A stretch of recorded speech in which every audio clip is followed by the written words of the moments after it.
வக்ரதுண்ட மகாகாய சூரியகோடி சமப்பபா நிர்விக்னம் குருமே தேவா சர்வகாரியே சர்வதா.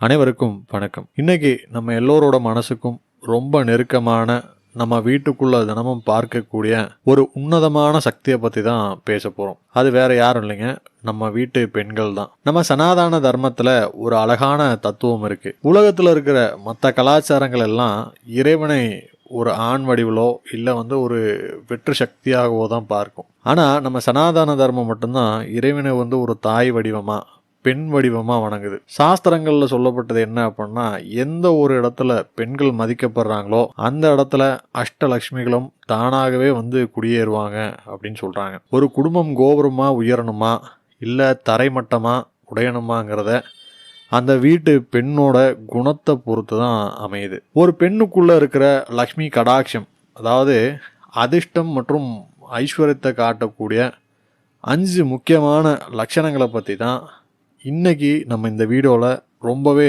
தெளிவாக பார்க்க போகிறோங்க. அதில் முதலாவது லட்சணம் என்ன அப்படின்னு பார்த்தீங்கன்னா, காலையில் சீக்கிரமாக எந்திரிக்கிறது. இப்போ இருக்க மாடர்ன் லைஃப் ஸ்டைலில் நைட்டு 12 மணி வரைக்கும் மொபைல் ஃபோன் நோண்டிட்டு காலையில் 8 மணி இல்லைனா 9 மணிக்கு எந்திரிக்கிறது அப்படிங்கிறதே ஒரு ஃபேஷனாகவே மாறிடுச்சுங்க. ஆனால் லக்ஷ்மி கடாட்சம் இருக்கிற ஒரு பெண்ணோட முதல் அடையாளம் என்ன தெரியுங்களா?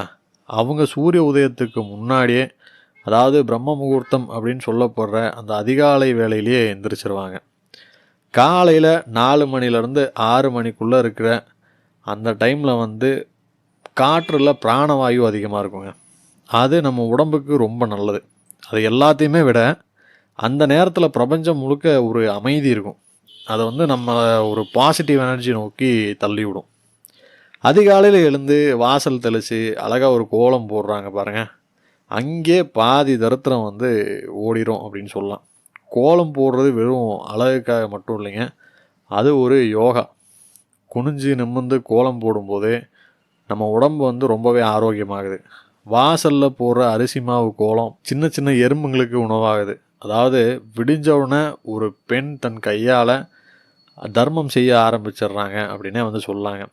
குளித்து முடிச்சுட்டு மங்களகரமாக நெத்தியில் குங்குமம் வச்சு வீட்டு பூஜை அறையில் நெய் விளக்கோ இல்லை நல்லெண்ணெய் விளக்கோ ஏற்றும் போது அந்த வீட்டோட வாஸ்து தோஷங்கள் எல்லாம் பறந்து போயிடும்.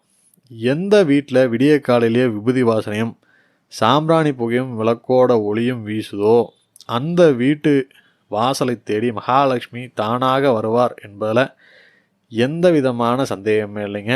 இறைபக்தி அப்படிங்கிறது நம்ம வெறும் சாமி கும்பிட்றதுல மட்டும் இல்லை, தன் குடும்பம் நல்லா இருக்கணும் அப்படின்னு மனசார நினைக்கக்கூடிய அந்த தூய்மையான எண்ணம் தான். சரிங்களா?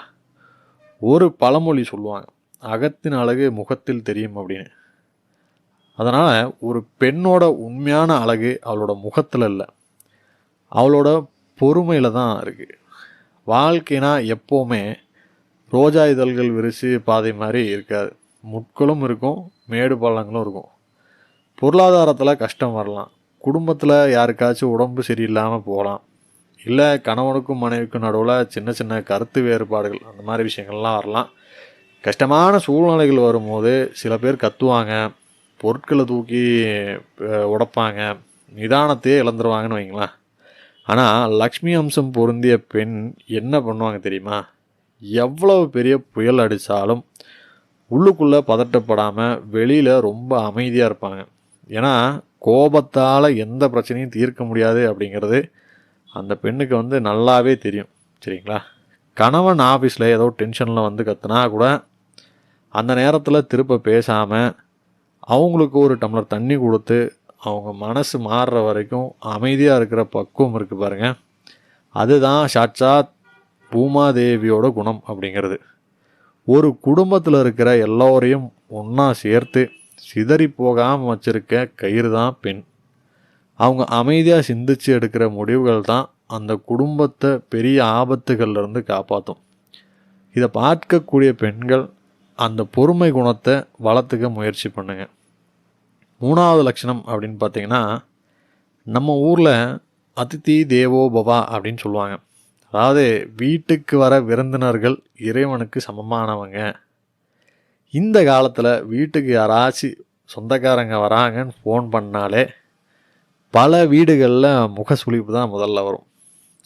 ஐயோ இவங்க வேற வராங்களா, பட்ஜெட் எகிரியுமே, அதிகமாக வேலை இருக்குமே அப்படின்னு ஒரே புலம்பல்களாக தான் இருக்கும். ஆனால் இந்த அதிர்ஷ்டம் நிறைந்த பெண்கள் அப்படி நினைக்க மாட்டாங்க.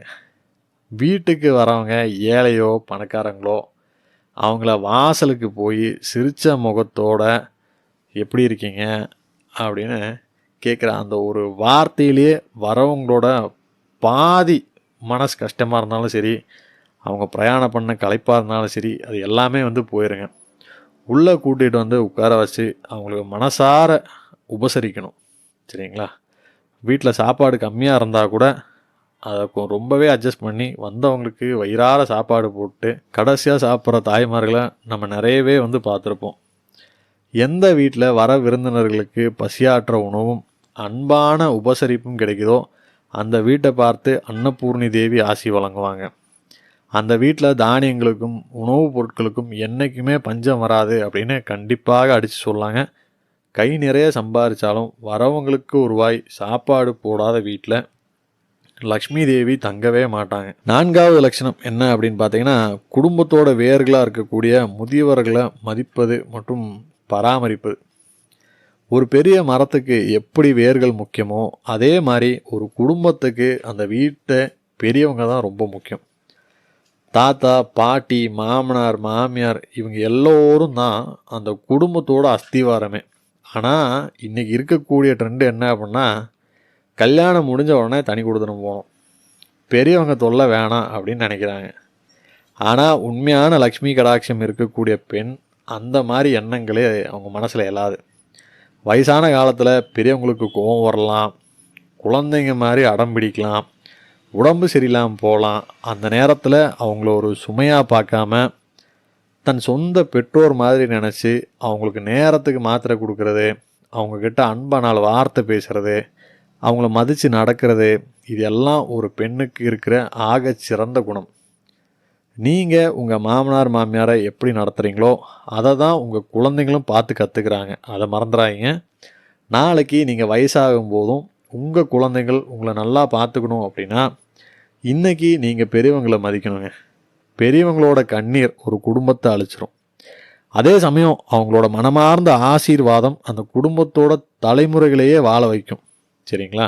பெரியவர்கள் தாங்கக்கூடிய தூணாக இருக்கக்கூடிய பெண்கள் வாழும் வீடு அப்படிங்கிறது ஒரு நாளும் வீழ்ந்து போகாது அப்படின்னு சொல்லலாங்க. அடுத்ததாக லட்சணம் என்ன அப்படின்னு பார்த்தீங்கன்னா, பணம் சம்பாதிக்கிறது எவ்வளோ முக்கியமோ அதை விட முக்கியம் அதை எப்படி செலவு பண்ணுறோம் அப்படிங்கிறது தான். பணத்தை மேனேஜ் பண்ணுறதில் பெண்களை விட சிறந்த மேனேஜர் உலகத்தில் யாருமே இல்லைங்க. அதுலேயுமே நம்ம தமிழ் பெண்கள் ஒரு படி மேலன்னு அப்படின்னே சொல்லலாம். ஒரு சாதாரண குடும்பத்து பட்ஜெட்டை வச்சுக்கிட்டு பிள்ளைங்களோட படிப்பு, வீட்டு செலவு, சேமிப்புன்னு எல்லாம் கச்சிதமாக செய்கிற அந்த மாபெரும் சக்தி அப்படிங்கிறது பெண்களுக்கு உண்டு. பக்கத்து வீட்டுக்காரம்மா பட்டுப்புடவை வாங்கிட்டாங்க, எதிர் வீட்டுக்காரம்மா 5 பவுனில் நகை வாங்கிட்டாங்கன்னு பார்த்து பேராசைப்பட்டு தன் கணவனுக்கு தேவையில்லாத மன அழுத்தத்தை கொடுக்கக்கூடாது. தனக்கு என்ன இருக்கோ, தன் குடும்பத்தோட வருமானம் என்னவோ அதுக்குள்ளே திருப்தியாக வாழ பழகிக்கணும். ஆடம்பர செலவுகளை தவிர்த்து சிறுக சிறுக சேமித்து வைக்கும் பெண் இருக்கிற குடும்பம் அப்படிங்கிறது எந்த ஒரு அவசர காலத்துலேயும் யாருக்கிட்டையும் போய் கடன் வாங்கி கையேந்தி நிற்கக்கூடிய நிலைமை வராதுங்க. சிக்கனம்னா கஞ்சத்தனம் கிடையாதுங்க. தன் குடும்பத்துக்கு சிக்கனமாக இருக்கிற அதே பெண் வெளியில் யாராச்சும் ரொம்ப கஷ்டப்படுறாங்க, அனாதையாக இருக்காங்க, இல்லை படிக்க காசு இல்லாமல் கஷ்டப்படுறாங்கன்னு தெரிஞ்சு தன்கிட்ட இருக்கையில் ஒரு சின்ன பகுதி அவங்களுக்கு கொடுத்து உதவ குணம் கொண்டவளாக இருக்கணும். தர்மம் செய்கிற கை தான் லக்ஷ்மியோட கை. பேராசை இல்லாமல் சிக்கனமாகவும் அதே சமயம் தர்ம சிந்தனையோடும் இருக்கிற பெண்கள் இருக்கக்கூடிய வீடு அப்படிங்கிறது செல்வ செழிப்பில் திளைக்குங்க. இந்த 5 லட்சணங்களும் ஒரு பெண்ணுக்குள்ள சும்மா தானாக வந்துடாது. அது ஒரு தவம் மாதிரி. எந்த ஒரு வீட்டில் இந்த 5 குணங்களும் கொண்ட பெண்கள் வாழ்கிறாங்களோ அந்த வீட்டில் தெய்வங்கள் சதாகாலமும் குடியிருப்பாங்க. ஆனால் இங்கே ஒரு முக்கியமான விஷயம் இருக்குது. ஒரு பெண்ணுக்குள்ளே இந்த லட்சணங்கள் எல்லாம் வரணும் அப்படின்னா அந்த குடும்பத்தில் இருக்கிற ஆண்களும் மற்றவங்களும் அந்த பெண்ணை நல்லா நடத்தணும். அடிமையாகவோ இல்லை வேலைக்காரியாகவோ பார்க்காம அவங்களுக்கு உரிய மரியாதையும் அன்பையும் சுதந்திரத்தையும் கொடுக்கணும். பெண்ணை மதிக்கிற குடும்பத்தில் தான் லக்ஷ்மி கடாட்சம் நிலச்சி நிற்கும். லக்ஷ்மி கடாட்சம் அப்படிங்கிறது தங்கம் வைர நகையெல்லாம் இல்லைங்க. அது நம்ம வீட்டு பெண்களோட குணத்திலையும் அவங்க காட்டுற அன்புலையும் அவங்களோட புன்னகையிலையும் தான் இருக்குது. அப்படிப்பட்ட மகாலட்சுமிகளை நம்ம வீட்டில் போற்றி பாதுகாப்போம். மற்றும் ஒரு காணொளியில் உங்களை அனைவரையும் சந்திக்கிறேன். நன்றி.